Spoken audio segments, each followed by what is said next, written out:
Borja, bienvenido a Todo lo que nos gusta. ¿Qué tal estás? ¿Cómo te encuentras? Muy buenas. Bien, ahora ya de vacaciones, pues liberando un poquito la mente sobre todo. Sobre eso te iba a preguntar. Ya terminada la temporada, no sé si has digerido ese final que, bueno, a pesar de que al principio de temporada yo creo que ninguno soñábamos con estar ahí en los playoffs, al final fue un poquillo triste, ¿no? Despedirse así. Sí, yo creo que la imagen que resume ese día es la imagen de nuestro segundo con su hijo llorando a moco tendido, y es un poco el padecer de todos los jugadores, ya que se ha llegado hasta ahí, ya que el camino ha sido muy duro y teníamos la oportunidad, bueno, nos quedamos con esa sensación de poder haber dado más alegrías. Estamos convencidos de que era nuestro año, de que podíamos conseguir ascenso, pero el partido duró hasta lo que nos dio la gasolina, y a partir del minuto 60 cambió todo. Y bueno, lo dije en su día, lo reitero, por una parte felicitar al Mirandés, que nos hizo un gran partido, nos desgastó muchísimo con balón, y luego por otra parte felicitar a todos los miembros de la plantilla, cuerpo técnico, club, porque a mí personalmente me han hecho vivir un año impresionante, y se ha visto la calidad humana del vestuario, que eso al final es lo que premia, y por lo que te sientes orgulloso de ser entrenador de ese grupo. Da un poco de envidia sana el Tordesillas ahora mismo jugándose ahí esa fase de ascenso, un pueblo tan pequeño y bueno, cumpliendo los sueños de tanta gente. Sí, además que venían en dinámica ascendente.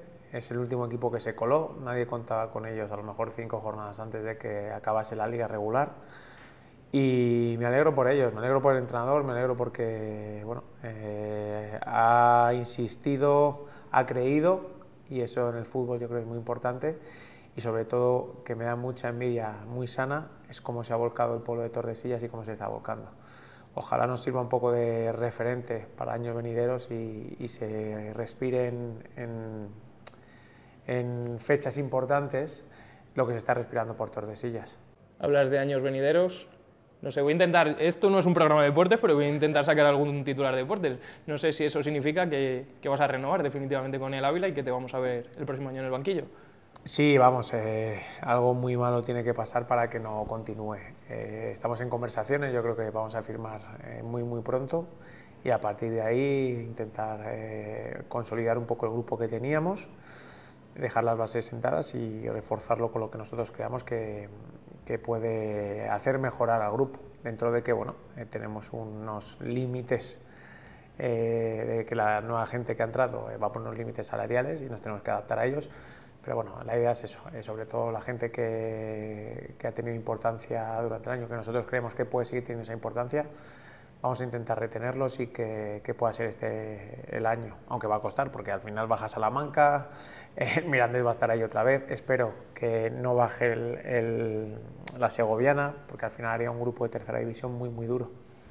Estas son tus primeras vacaciones como entrenador. ¿Qué hace un entrenador durante el verano? ¿Sigue viendo mucho fútbol? Porque supongo que cuando eras jugador también costaba un poco desconectar, ¿no? Porque al final eres consciente de que si dejas de tener una dieta, si dejas de entrenar, bajas de forma, pero claro, ahora como entrenador ya eso no te hace falta, ¿no? No, a ver, yo como persona me intento cuidar siempre. Es verdad que... Y como jugador del Pinturas Pimpocho, ¿no? Eso es, sí, porque las exigencias son máximas. Sí, joder, sí. me exigen más de cuando juegan en el Ávila. Sí, ¿no? Y siempre intento cuidarme. Es verdad que una vez que lo dejas es muy difícil, porque ya no tienes esa actividad continua y esa exigencia continua competitiva. Pero bueno, juego a fútbol sala, juego fútbol 11 en Pimpocho los domingos, intento salir a correr, gimnasio intento también, pero no tengo la continuidad que debería. Al final, cuando no es una cosa es otra, estoy metido con la empresa que tengo haciendo eventos, campus, torneos, y al final si no es por una cosa es por otra, que tengo que estar mucho delante del ordenador. Así que bueno, ahora que tengo, pues, más o menos vamos a tener 2 meses para desconectar, voy a intentar sobre todo no ver fútbol, aunque lo tengo que ver por lo otro que me viene, por lo que te comento, que al final es todo relacionado con deporte y con fútbol, pero sobre todo sí desconectar, estar cerca del pueblo con mi familia, iré unos días fuera de Madrid, a ver si puedo escaparme también otro fuera de España, pero nada, va a ser muy cortito. Bueno, pues si quieres comenzamos por el principio. ¿Cómo empieza tu carrera? Bueno, ¿cómo empiezas tú a jugar al fútbol? Supongo que como todos los niños, ¿no? Ahí en el parque, en el campito de al lado de casa, a pegar las primeras patadas a esos balones en mi casa. Sí, a ver, yo he nacido en Madrid y yo me he criado, bueno, mi madre es de Santa María del Tietar, pero hemos vivido durante mi infancia en Madrid, en Las Rozas. Entonces yo los primeros recuerdos que tengo de fútbol es jugando con mi hermano y con sus amigos, en un parque, y luego el primer equipo en el que juego un poco más serio es en el del colegio, a fútbol sala. Y de ahí pasó, porque antiguamente el fútbol 7 era muy raro que se practicase.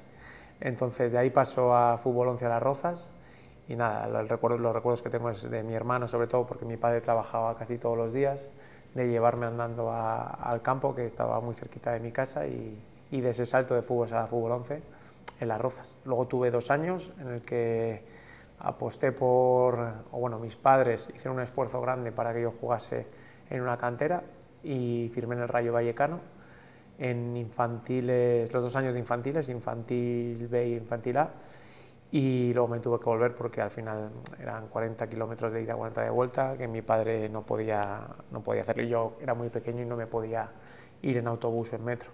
Y ya volví a Las Rozas, y mi carrera hasta que ficho por un club profesional, pues los Osasuna, ha sido en Las Rozas.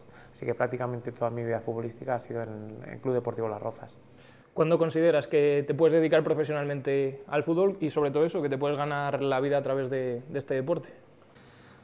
Pues planteármelo sinceramente, yo creo que me fueron pasando cosas demasiado deprisa. Es verdad que para eso tienes que hacer buenas temporadas, pero tampoco volverse loco. Yo siempre, como te he dicho, he jugado en un equipo de pueblo, en Las Rozas, y nunca pensaba en llegar a primera división, a segunda división o vivir del fútbol. Pero bueno, a partir de juveniles, que yo creo es cuando ya sí que puedes entrar en órbitas de clubes profesionales. Ya juveniles es una categoría división de honor, es una categoría bastante atractiva y bonita, y en el que ya el fútbol se respira como tal. Pues hice buen año en mi último año en división de honor, y a partir de ahí empecé a llamar la atención de ciertos clubes, y ese año no me dejaron salir de Las Rozas, tuve que quedarme en tercera división, volví a hacer un buen año, y a partir de ahí ya pude vivir de ello. Ya cobraba, los 2 primeros años en juvenil nada, en tercera división muy poco, y a partir de ahí de ese año que hago bueno en tercera división ya firmo un contrato profesional con Osasuna para el filial, y empiezo ya un poco a vivir del fútbol con un sueldo. Has compartido canteras con grandes jugadores en los equipos filiales de grandes equipos de España. ¿Qué crees que tuvieron ellos para llegar que tú no tuviste? No sé si es una cuestión de aptitud, actitud. ¿Qué crees que tiene un jugador? Porque yo entiendo que, por ejemplo, Cristiano Ronaldo, Messi, además de ser gente que de cuna ya son extremadamente buenos, también son gente que se han esforzado muchísimo a lo largo de su vida. Sí, yo sobre todo creo que esa gente que sobre todo llega a esas canteras de jóvenes, digámoslo así, que tienen más tiempo, mejores profesionales para ser moldeados, para trabajar todo lo que puede necesitar un futbolista. Está claro que si tú lo trabajas desde alevines, por ejemplo, con 11 años, vas a ganar mucho más que si eso mismo lo empiezas a trabajar desde cadetes en un club, como podría ser Las Rozas en mi caso. Yo he tenido buenos formadores, pero al final no deja o no están, digamos, equiparados con formadores como puede ser Club Atlético de Madrid, Real Madrid, Barcelona. Entonces, una de las claves es eso, entrar en esa dinámica de entrenamientos, con todo lo que conlleva también, disciplinar, todo lo que te exigen a nivel de club, pero sobre todo eso, poder moldear a los jugadores desde muy pequeñito y enseñarle cosas que a lo mejor en otros clubes se lo tienes que enseñar más adelante, porque no hay medios, porque no hay buenos formadores, sino medios para dar a esos formadores, y yo creo que esa es un poco la diferencia. Aparte que luego, si tú entras desde pequeñito en una cantera y ven que tienes ese talento, pues se van a preocupar dentro del club, explotarlo mucho mejor que si te firman más adelante. Esas son, yo creo, las 2 vías que puede haber. En cualquier caso, no podemos obviar que, por ejemplo, Borja Rubiato es una persona que ha conseguido el éxito dentro de un deporte. Eso le puede pasar a muchos niños, ¿no? Que a lo mejor piensan ser Cristiano Ronaldo o Messi, y bueno, al final, entre ser Cristiano Ronaldo o Messi o jugar en el equipo de tu barrio, hay una amplia gama de sectores dentro del fútbol donde desarrollar tu carrera profesional, y creo que en tu caso pues, es un claro ejemplo.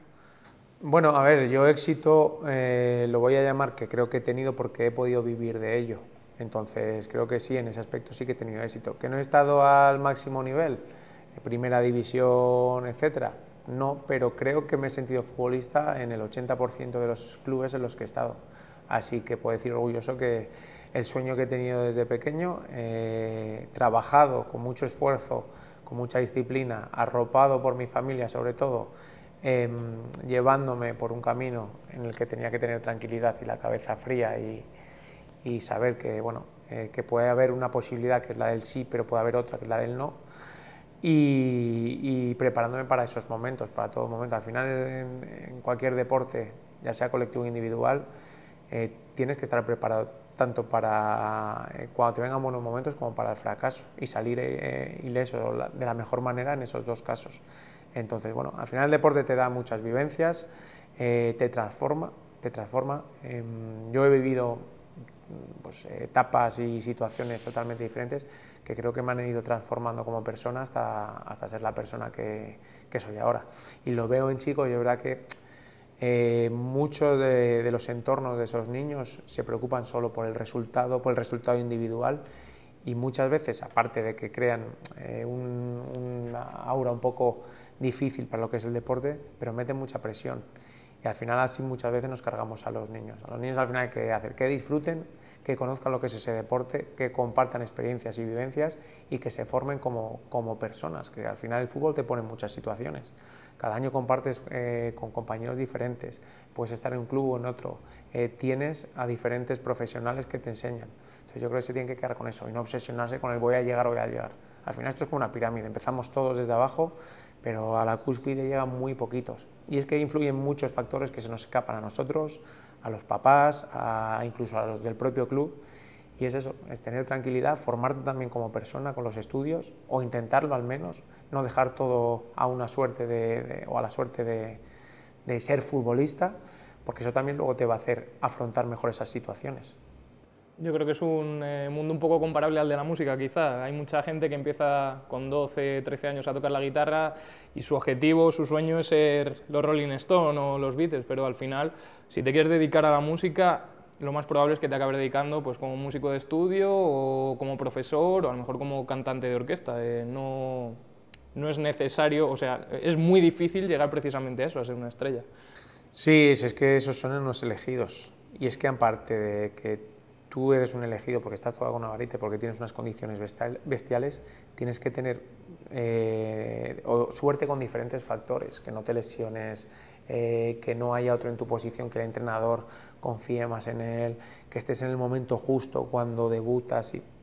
Depende de tantas cosas que si no estás con la cabeza amueblada, si no tienes un buen entorno que te da tranquilidad, puede hacer que te aceleres en la decisión, que tomes malas decisiones, que tengas malos comportamientos. Entonces, bueno, yo creo que es un poco una suma de todos, pero el entorno es muy importante y yo por eso estoy también muy agradecido al entorno que he tenido siempre, porque mi madre en el tema de estudios, sobre todo, mi padre al final ha trabajado siempre como una mula, llegaba muy tarde a casa, pero mi madre siempre se ha preocupado de eso, de que no dejase los estudios, o hacerme ver que los estudios eran una vía de escape para el fútbol, que eran un complemento, porque al final cuando a ti te va mal en el fútbol, por lo que sea, tienes los estudios para evadirte. Si a ti los estudios no has tenido un buen examen, tienes el fútbol para evadirte, o cualquier deporte, si hablamos de deportes en general, y eso ha sido muy importante y yo creo que ha sido clave.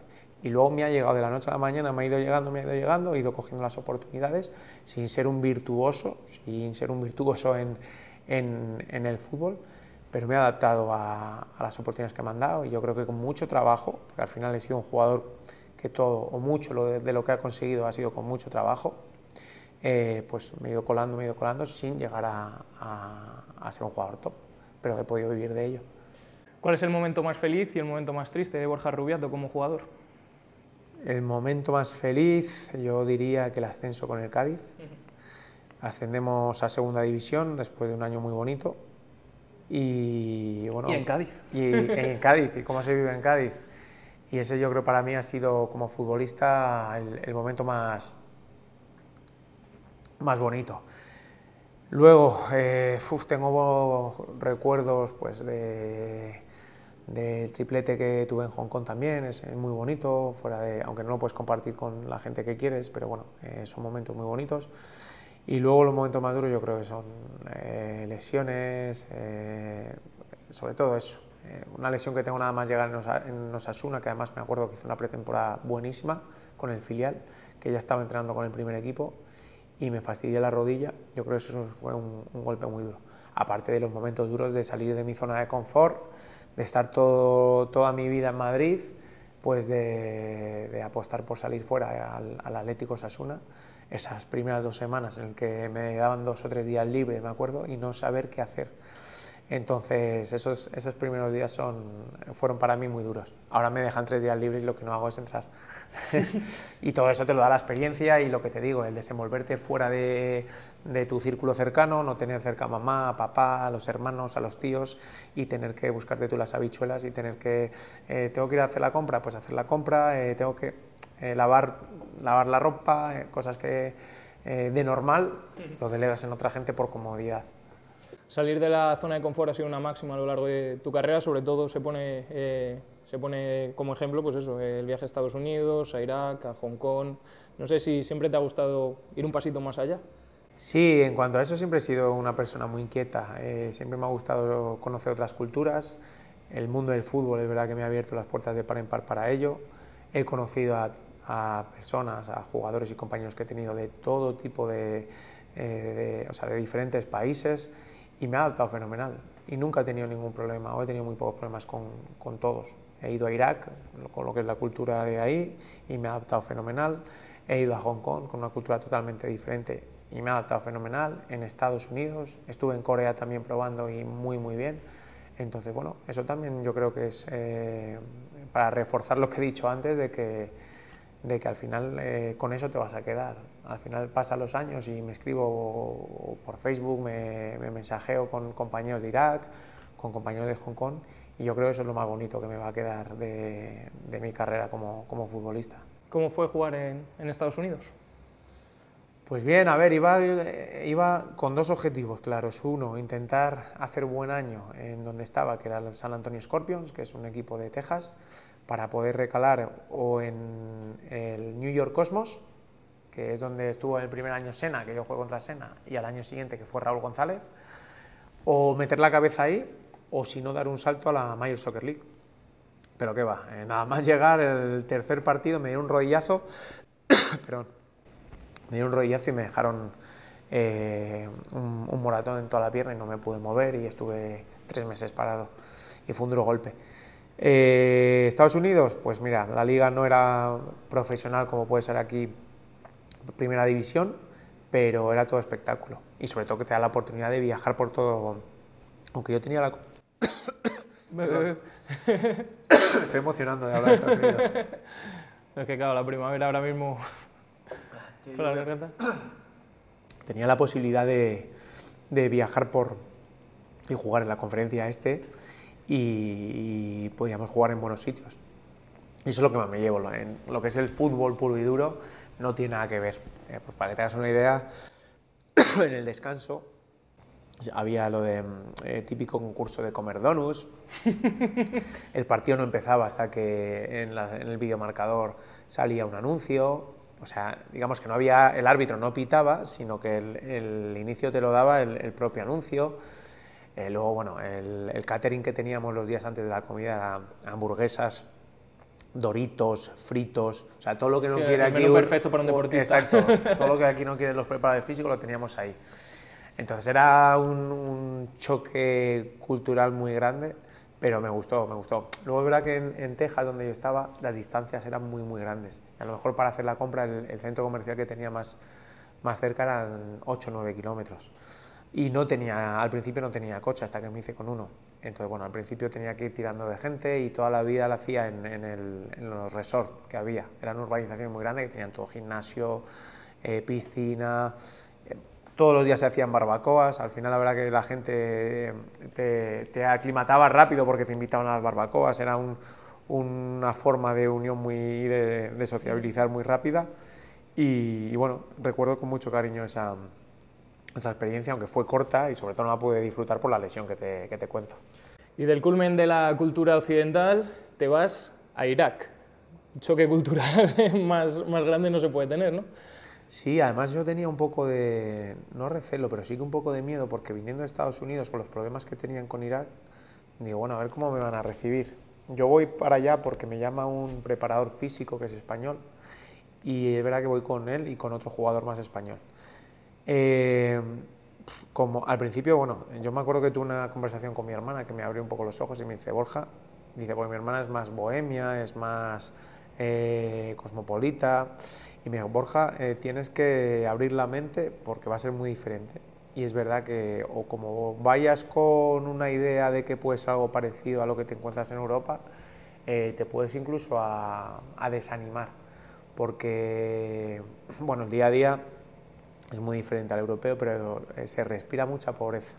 Y yo estaba en la zona, digamos, más occidentalizada de Irak. Estaba al norte, en el Kurdistán iraquí, y ahí se puede ver más riqueza, se puede ver cosas totalmente diferentes a una vez que ibas bajando hacia el centro y al sur, pues a Basra, a Mosul, a Bagdad. Ahí tenías que hacer de tripas corazón porque me acuerdo de tener imágenes y se me vienen flashes de ciudades destruidas, niños deambulando y mendigando por la calle, y menos mal que ahí cuando íbamos solo a jugar. Si tuviese que, lo primero que no hubiese ido porque el tema de los talibanes estaba, se respiraba que algo iba a pasar, y de hecho nosotros nos fuimos o yo me fui, decidí volverme cuando los talibanes toman las calles de Bagdad y empiezan a subir hacia el norte, y los kurdos les empiezan, digamos, a mantener en la frontera. Creo que fue una zona de puro conflicto en aquel año que se levanta el ISIS. Sí, sí, sí. Y bueno, la liga, la que tenía de peculiaridad es que cuando jugaba la selección a lo mejor paraban 3 semanas, que era una bestialidad. Entonces en pleno mes de julio seguíamos jugando la liga. Te estoy hablando de jugar la liga en julio, muchos de los campos en el desierto, con 47-48 grados. Vale. Entonces la liga decidió parar, la federación decidió parar la liga, y bueno, estábamos para quedar primeros, que es verdad que como futbolista me gustó la experiencia porque teníamos un grupo humano muy bueno. La gente ahí no tiene mucho, pero lo que tiene te lo ofrece, y en ese sentido estuve muy, muy contento y hice muy buenos amigos ahí en Erbil, en el sitio donde estuve. Luego lo bueno que teníamos, que jugamos competición asiática, que es como la Europa League, pero en Asia. Y lo bueno que era, como teníamos que jugar de locales en Doha, pues viajábamos 4 o 5 días antes y no tenía nada que ver. Hoteles de lujo, campos muy, muy, muy buenos, de nueva construcción. Eso sí, no había nadie en el campo, porque ahí el fútbol, aunque se lo metan por los ojos, no gusta mucho. Pero bueno, eran experiencias, viajé mucho con esto que te cuento de la Copa de Asia. Fui a Amán, a Jordania, fui a Bahrein, fui a Kirguistán, bueno, países que muchos de ellos ni sabía que existían. Y me dio la posibilidad de eso, de conocer mundo, de conocer personas y de una cultura totalmente diferente. El tema de los rezos, el tema de la mujer en el fútbol, no sé. Al final, cuando lo vives en primera persona, dista mucho de lo que ves en las noticias. Y luego el tema de la peligrosidad con el ISIS y demás, que yo creo que más que vivir un poco aislado, no me di cuenta una vez que ya estaba aquí y empiezas a pensar y cosas que hacías por pura inercia, que a lo mejor ahora no te atreverías ni a hacerlas. El pasear por Bagdad, aunque iba con gente de mi equipo, pero al final los tatuajes que ahí no se llevan, piel morena, bueno, piel morena no tanto. Sí, allí no destacabas. No, pero sí, o sea, que yo llevaba un cartel de cristiano aquí. Sí. Y ya te digo, exacto, y sales a pasear y no te paras a pensar en eso. Y ahora, por ejemplo, me dicen de pasear por Bagdad y si tengo que estar, no salgo de la habitación. Así que... Me hablabas un poco del papel de la mujer allí en Irak, dentro del fútbol. No sé si te preocupa que el fútbol, ese deporte que tanto amas, se está utilizando un poco para blanquear ciertas sociedades, ciertos países, ciertas dictaduras que están tomando esto como herramienta para mostrarse al mundo como algo totalmente normal, cuando no lo es. Por el tema del Mundial, supongo, ¿no? Sí, por ejemplo el Mundial, o por ejemplo China también, muchos jugadores europeos están yendo a China a jugar y bueno, China al final no deja de ser una dictadura. Sí, bueno, al final dicen que el dinero mueve el mundo y tristemente parece que es verdad. La mujer, es verdad que todavía queda un camino tremendo de igualdad entre mujer y hombre, pero sobre todo en estos países es abismal, nos queda muchísimo por hacer. Pero claro, hay que abrir la mente y la cabeza y los ojos de la gente, sobre todo en este caso de estos países. No va a ser trabajo fácil, pero queda muchísimo. Ahí las mujeres, por ejemplo, cuando yo estaba ahí no podían ir a los estadios. En el día a día ponían delante de copiloto a un niño de 3 años antes que a la mujer. Por ejemplo, nosotros teníamos las figuras de la barrera pintadas con la cara de una mujer. Entonces, cosas así te puedo contar 100.000. Por eso te digo que, primero, que aquí queda mucho trabajo, pero que también realmente el trabajo también es hacer a esa gente cambiar esa mentalidad, que va a costar muchísimo, muchísimo, porque al final mujeres que tienen esos países muy válidas para la práctica deportiva, para otras disciplinas o simplemente para trabajos, es inviable porque no las dejan, no las dejan. Pues si quieres hacemos un descansito y seguimos charlando. ¿Te parece? Fenomenal, genial, así recargo el vaso, me estoy quedando... Perfecto. Gracias.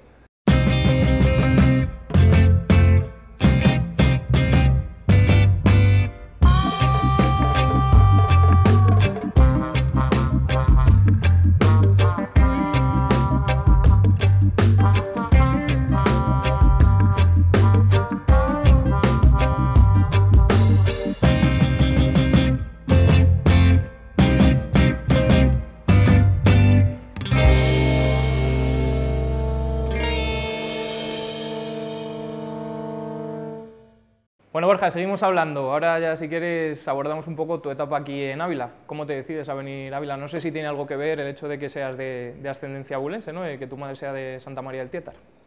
Sí, sí, tiene todo que ver. Desde los 19 años salgo de casa, yo creo, sí, 19 años, y casi, bueno, menos 2 años o 3 años intercalados, estoy fuera de casa. Al final es duro y es sacrificado tener que dejar muchas cosas, sobre todo a tu familia, el no poder estar en el día a día, incluso disfrutando de, como te decía antes, de los éxitos o arropándote en ellos en los días duros. Y bueno, también valoraba, ya con la edad que tenía y bueno, yo creía que ya en el fútbol todo lo que había tocado en cuanto a segunda división, etcétera, pues ya había pasado. He decidido venirme aquí, es verdad que me vengo ascendiendo con el Zamora, con un año muy bonito para mí, en el que bueno, comparto vivencias muy bonitas con los compañeros del Zamora y me ofrecen el renovar en segunda red. Pero ya había hablado con Carlos hace tiempo, ya le di mi palabra y creía y sentía que era el momento de venir a Ávila. Me contó Carlos el proyecto que iban a hacer, bueno, que iban a apostar por intentar subir y bueno, viendo un poquito que el Ávila lleva mucho tiempo sin hacerlo, pues era un reto bonito para mí. Entonces, bueno, me decido y sobre todo que aquí en mi pueblo tengo muchos amigos, muchos vecinos y me gusta que se involucren también y era como... y ha sido cuando ha habido un partido que lo han televisado, que tal, pues el ir al pueblo a hablar con unos con otros, pues eso también no está pagado y sobre todo tener a mi familia cerca, eso lo ha sido todo. ¿Te has encontrado aquí lo que esperabas?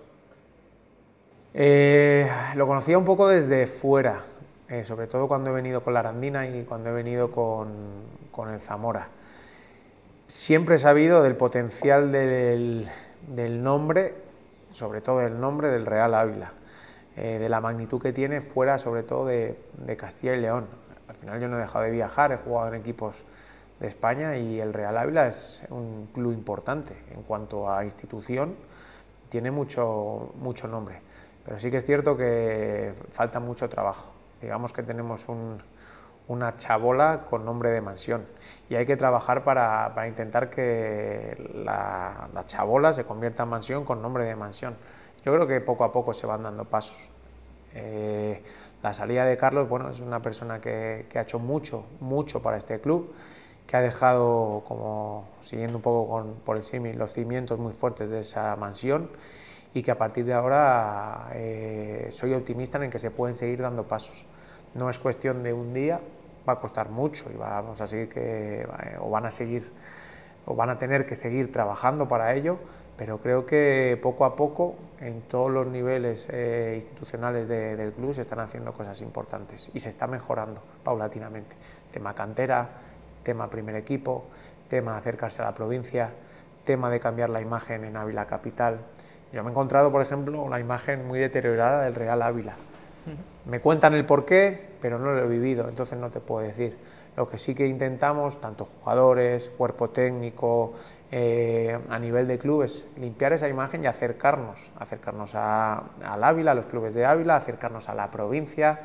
Sabemos que las comunicaciones no son buenas, pero yo, por ejemplo, entre comillas, sueño que tengo es que venga mucha gente de toda la provincia, que se involucre esa gente, que puedan venir un día a ver un partido, pasear por Ávila, comer aquí y terminar con eso, con un partido del Real Ávila.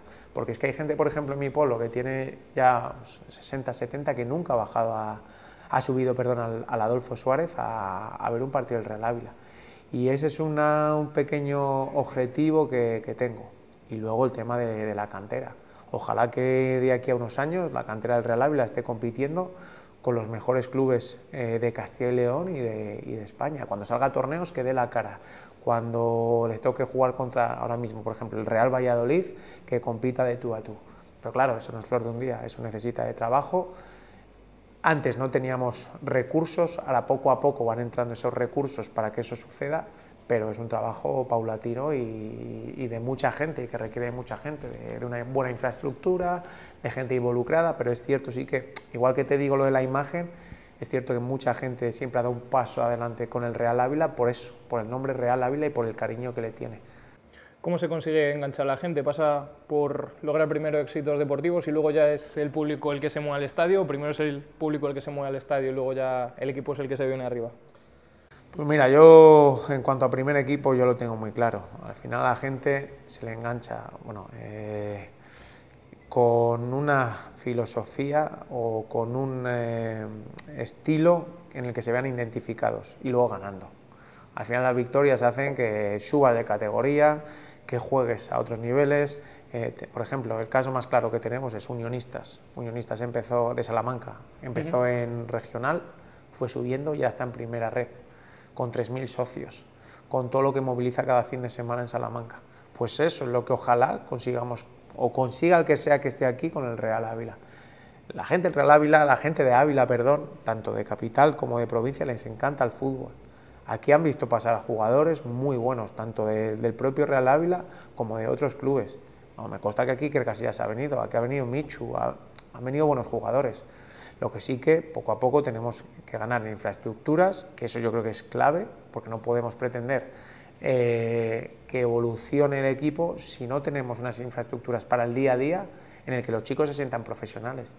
Este año tiene mucho valor lo que hemos hecho, no por el haber conseguido el playoff, sino porque nos hemos sobrepuesto a situaciones muy desfavorables, de tener que estar 5 minutos antes de entrenar sin saber dónde entrenábamos, porque el campo estaba encharcado o porque el campo no estaba en condiciones, con todos mis respetos, de tener que ir a preparar un partido en medio campo compartiéndolo con la escuela mini de otro club, por ejemplo. De no tener un día la ropa preparada, no por maño, sino por la lavadora que se ha roto. O sea, te puedo contar 100.000 de esas. Y eso es verdad que te hace más fuerte, pero no es el contexto adecuado para un futbolista. Lo tiene todo, Ávila lo tiene, el Real Ávila lo tiene todo. Tiene un club que va a ser centenario. Tiene un estadio que, si se puede remodelar, sería muy buen estadio.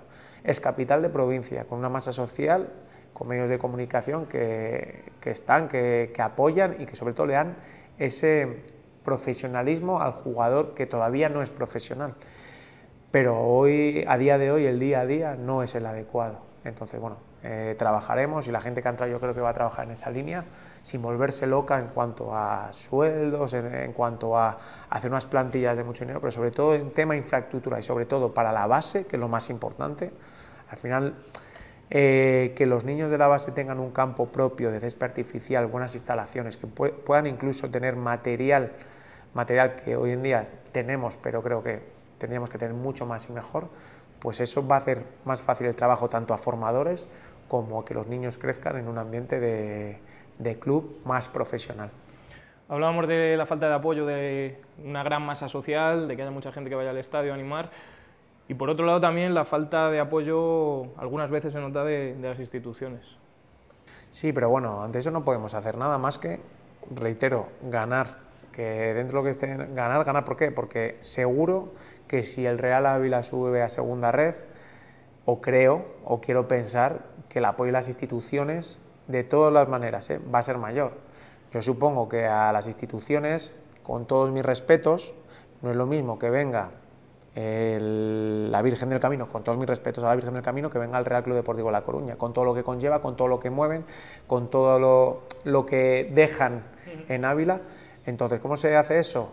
Ganando. Es verdad que, bueno, durante el camino o en ese trayecto sí que a veces nos hemos notado un poco dejados de las instituciones, pero oye, al final hay un presupuesto, ellos tendrán un presupuesto destinado para deportes, no somos el único club, creo que somos un club centenario y referente en Ávila, creo, y bueno, ellos al final tienen estipulado un gasto, ellos deciden, y es respetable totalmente, pero ellos creo que sí que están dispuestos a que en un futuro próximo se vayan haciendo más cosas, porque ellos están viendo que el Real Ávila se está abriendo a los niños, a los chavales, a los niños y a las niñas jóvenes, se está abriendo a la provincia, está haciendo actividades no solo meramente deportivas, sociales, y eso es muy importante también, y al final también por ese camino enganchas a las instituciones, pero al final el objetivo máximo es intentar ganar para eso, para que dentro de 2 años, bueno, no venga el Deportivo que esté más arriba, porque además es Borja el entrenador, pero que sí te pueda venir un club que te mueva mucha gente. Por ejemplo, el día que entrenó aquí el Racing de Santander, que les cedimos el campo, la repercusión que eso tuvo es muy grande, pues eso con todo. Y con Borja Rubiato de entrenador, supongo, ¿cómo fue ese cambio tan rápido por otro lado? Bueno, tú ya estabas entrenando en la cantera, pero fue un año jugador, otro año, al año siguiente entrenador, prácticamente sin ningún cambio más, ¿no? Sí, a ver, yo creo sinceramente que podía haber aguantado algún año más jugando, y más cuando yo creo que el físico me respetaba. En cuanto a lo que dices tú de cuidarse el peso y demás, estaba de mis mejores años en cuanto a peso. Como Benzema. Sí, pues ya me gustaría. Lo que sí que, por ejemplo, el tema de director de cantera me desgastó mucho. Al final tenías que estar a 100.000 cosas, es un trabajo o un cargo que requiere de mucho tiempo, mucha dedicación, y eso me desgastó mucho. Y luego el año deportivo no fue todo lo bien que creía o que quería.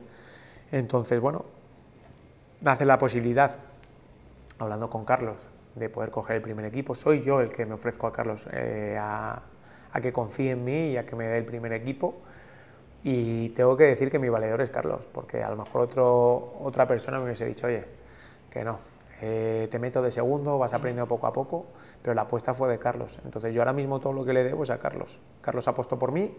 Es verdad que el pensamiento una vez que cogimos el equipo era diferente a lo que ha ocurrido, un equipo en construcción, un equipo totalmente, una plantilla con un presupuesto totalmente diferente al que teníamos cuando yo era jugador, pero era moldarse, y era moldarse a lo que tenías, intentar instaurar un estilo adecuado a esos jugadores que pudimos firmar, y bueno, y sobre todo intentar transmitirles lo que significa el Real Ávila. Es decir, por tener un presupuesto más bajo no quiere decir que nos dejemos ir durante el año. Al final el Real Ávila, por suerte o por desgracia, que yo creo que es por suerte, te exige porque tiene una historia detrás.